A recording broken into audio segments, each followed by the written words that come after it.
Hello students, Wasim से here. स्वागत है आपका एक बार फिर से हमारे और आपके प्यारे से यूट्यूब चैनल के ऊपर, जिसमें आज हम लोग सीखने वाले हैं फिजिक्स सब्जेक्ट। तो फिजिक्स सब्जेक्ट में आज हम लोग सॉल्व करने वाले हैं जेईई मेन 2025 का ये एमसीक्यू। बेसिकली जो एमसीक्यू हमारा वर्क एनर्जी पावर इस लेसन से है।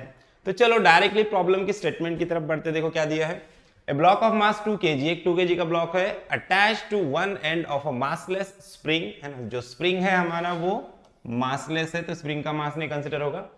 Whose other end is fixed at the wall, उसका दूसरा एंड वॉल को फिक्स है। The spring mass system moves on a frictionless horizontal table. Okay, तो स्प्रिंग और मास जो है वो सिस्टम एक फ्रिक्शनलेस हॉरिजॉन्टल टेबल पे मूव कर रहे हैं। The spring natural length is 2 metre, इसका नेचुरल लेंथ कितना है, 2 मीटर है। Spring constant is 200 newton per metre, मतलब के का वैल्यू दिया है। The block is pushed such that the length of the spring becomes 1 meter. अच्छा ठीक है। Then released, उसके बाद क्या किया, उसको रिलीज किया। रिलीज किया मतलब इनिशियल वेलोसिटी क्या होगी, जब भी जिस पॉइंट पे रिलीज कर रहा है उस पॉइंट का वेलोसिटी क्या होगा, जीरो होगा, है ना। रिलीज या ड्रॉप ये वर्ड आया मतलब वेलोसिटी क्या होता है, जीरो होता है, ये पक्का याद रखना, ठीक है। अब at a distance x from the wall, अब distance x from the wall पे हम लोग को क्या निकालना है, स्पीड निकालना है, ठीक है। तो तीन कंडीशन दी है, देखो समझते हैं। सब में पहली तो चीज क्या बोला है कि वॉल के अगेन हम लोगों ने क्या किया, एक हॉरिजॉन्टल टेबल पे यहाँ पे स्प्रिंग है हमारी, है ना। और स्प्रिंग की जो नेचुरल लेंथ है वो कितनी है, स्प्रिंग की नेचुरल लेंथ है हमारी 2 metre. Natural length of the spring है 2 kg का एक मास है जिसको स्प्रिंग से कनेक्ट किया। और स्प्रिंग का जो नेचुरल लेंथ है 2 kg का मास है, इसकी नेचुरल लेंथ कितनी है, 2 मीटर, ठीक है। अब हम लोगों ने क्या किया, हम लोगों ने इसके ऊपर एक पुश टाइप ऑफ फोर्स लगाया इस डायरेक्शन में, है ना। और इसको कॉम्प्रेस करते हैं और कॉम्प्रेस करके हम लोगों ने क्या किया, इसको ये जो स्प्रिंग अपनी 2 मीटर के लेंथ पे थी इसको 1 मीटर के लेंथ पे हम लोगों ने ला लिया। क्या किया, इसको कॉम्प्रेस करके 2 मीटर से 1 मीटर के लेंथ पे ला लिया। यही 2 kg का मास है। ये पुश टाइप फोर्स लगाया, लगाकर इसको, ये इसका यहाँ पे 2 मीटर का लेंथ था, ठीक है। तो इसको हम लोगों ने यहाँ पे 1 मीटर के लेंथ पे ला लिया, कॉम्प्रेस किया इसको। ये इसकी ओरिजिनल लेंथ थी 2 मीटर नेचुरल लेंथ, इसको कॉम्प्रेस करके 1 मीटर के लेंथ पे लाया, है ना। तो मतलब हम लोगों ने क्या किया, work done against the spring force हो गया, है ना।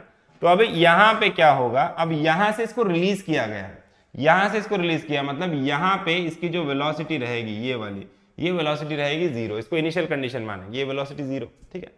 अब रिलीज करने के बाद क्या हुआ, रिलीज करने के बाद अब ये इधर जाएगा, है ना। स्प्रिंग को कॉम्प्रेस किया, कॉम्प्रेस करके बाद छोड़ेंगे तो वापस अपनी ओरिजिनल पोजीशन पे जाना चाहेगा, है ना, स्प्रिंग फोर्स की वजह से। तो अब ये जो मास है वो इस डायरेक्शन में मूव होगा, इस डायरेक्शन में मूव होगा। तो अब इस डायरेक्शन में मूव होगा तो हम लोग को क्या बोला है, इस वॉल से एट ए डिस्टेंस x, जब ये इधर जा रहा रहेगा तब इस वॉल से x डिस्टेंस पे इसकी स्पीड क्या होगी वो अपने को निकालना है।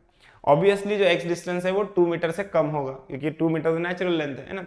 तो हम लोग को क्या बोला है, यहाँ पे ये जो हमारा वॉल है, मान लो ये हमारी हॉरिजॉन्टल टेबल पे, जब स्प्रिंग हमारा क्या रहेगा, स्प्रिंग हमारा रहेगा x डिस्टेंस पे, यहाँ पे किधर है ना, ये x डिस्टेंस पे यहाँ पे किधर रहेगा, तब ये डिस्टेंस कितना है, ये डिस्टेंस है हमारा x, ठीक है। ये डिस्टेंस हमारा x है यहां से इतना डिस्टेंस क्या है, x है।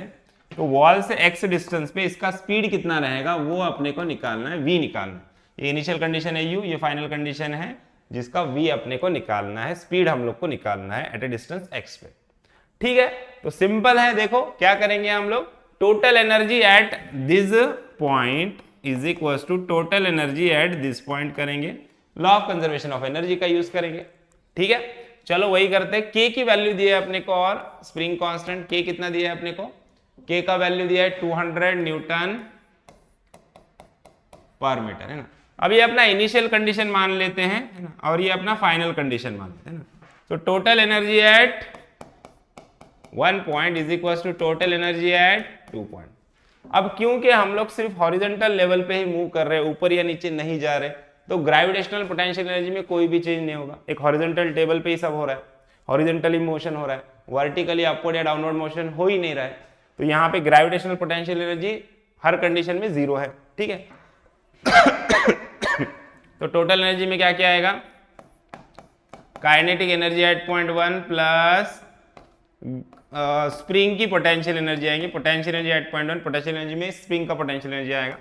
सिमिलरली यहाँ पे भी kinetic energy at point 2 plus potential energy at point 2, यहाँ पे पोटेंशियल एनर्जी में ग्रेविटेशनल पोटेंशियल एनर्जी 0 है, तो सिर्फ स्प्रिंग का पोटेंशियल एनर्जी हम लोग कंसिडर करेंगे।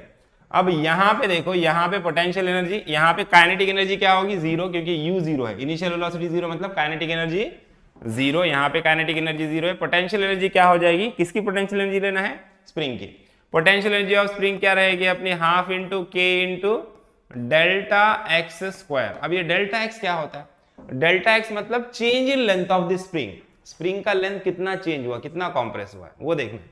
तो यहाँ पे 2 मीटर था, यहाँ पे 1 मीटर हो गया, 2 से 1 मीटर पे आया, मतलब चेंज इन लेंथ कितना हो गया, डेल्टा एक्स क्या हो जाएगा, डेल्टा एक्स होगा हमारा 2 - 1, 2 था 2 से 1 पे आ गया, तो 2 - 1 क्या हो गया, 1 मीटर चेंज हुआ लेंथ में, है ना।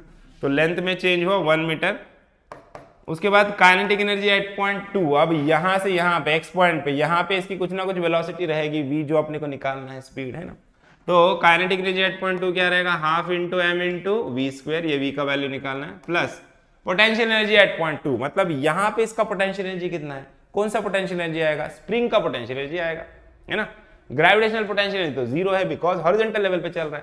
तो यहाँ पे स्प्रिंग का पोटेंशियल एनर्जी क्या आएगा, सिंपल वही फॉर्मूला, हाफ इंटू के इंटू डेल्टा एक्स स्क्वायर। अब यहाँ पे डेल्टा एक्स क्या होगा, ये डेल्टा x1 ले लेते हैं, डेल्टा x2, देखो x1 है, तो डेल्टा x2 सेकंड कंडीशन में क्या होगा, ओरिजिनल लेंथ है 2 मीटर और यहाँ पे कितना है अभी x मीटर पे, है ना। तो ये 2 में से x माइनस कर दो, इतना लेंथ चेंज हुआ है ना, तो चेंज इन लेंथ क्या आएगा, 2 - x बराबर। तो अभी यहाँ पे वैल्यू पुट कर दे, देखो हाफ इंटू के का वैल्यू कितना है मेरा, के मेरा 200 है, इंटू 200, ठीक है। और डेल्टा x1 कितना है, डेल्टा x1 1 है, ठीक है, 1 का स्क्वायर।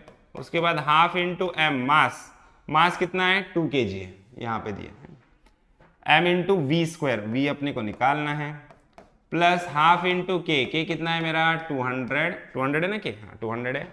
उसका डेल्टा x1 क्या है, डेल्टा x1 है 2 - x, तो 2 - x का स्क्वायर, ठीक है। यहाँ पे देखो ये 2 और ये 2 कैंसल, ये 2 1 × 2 मतलब यहाँ पे 100 आ जाएगा, बराबर, ये 100 आएगा, 1 का स्क्वायर 1 होता है, तो 100 = इधर क्या बचेगा, इधर v स्क्वायर बचेगा, प्लस इधर 2 1 × 2, यहाँ पे भी 100 हो जाएगा, और इधर क्या बचेगा 2 - x का होल स्क्वायर, ठीक है। v स्क्वायर निकालना, ये 100 2 - x स्क्वायर को इधर लेके आओ, देखो क्या हो जाता है, यहाँ पे हम लोग थोड़ा सा इसको इधर मूव कर लेते, यहाँ पे कर लेते, ये क्या हो जाएगा अपना v स्क्वायर = देखो v स्क्वायर को इधर ही रखो, = ये 100 एज इट इज, ये सारा इधर आएगा, तो -100 2 - x का होल स्क्वायर, दोनों में से 100 कॉमन ले लो, तो देखो अपने को v स्क्वायर का वैल्यू मिलेगा, v स्क्वायर = क्या हो जाएगा, 100 कॉमन ले लिया मैंने यहाँ पे, तो यहाँ पे 1 बचेगा,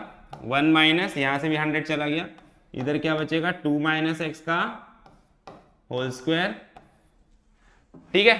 अब v स्क्वायर की वैल्यू मिली, v निकालना है, तो v = क्या हो जाएगा, है ना, taking root on both the side, दोनों साइड में रूट ले लो, v स्क्वायर का रूट तो v आएगा, यहाँ पे 100 का रूट क्या आएगा 10 आएगा, 1 माइनस, यहाँ पे देखो अभी 1 - 2 - x इसका होल स्क्वायर, है ना। अभी इसको रूट में लिख सकते हो या फिर raised-to-1/2 लिख सकते हो, ऑप्शन में कैसा है देखो, यहाँ पे raised-to-1/2 है, raised-to-1/2 मतलब रूट होता है ना, तो ये सारा टर्म अपना रूट में आएगा, रूट मतलब क्या होगा raised-to-1/2, ये अपना करेक्ट आंसर रहेगा, जो कि ऑप्शन बी है हमारा, देखो है ना। तो ये 10 1 - 2 - x का स्क्वायर raised-to-1/2, 1/2 मतलब ये सारा टर्म किसमें है, रूट में है। समझ में आया, आई होप आपको प्रॉब्लम अच्छे से समझ में आया है। वीडियो अच्छे लगा है तो वीडियो को लाइक कीजिए, ज्यादा ज्यादा अपने दोस्तों के साथ शेयर कीजिए, और चैनल को सब्सक्राइब करना ना भूलिए। तो मिलते हैं नेक्स्ट वीडियो में नेक्स्ट प्रॉब्लम के साथ, तब तक के लिए थैंक यू, बाय बाय।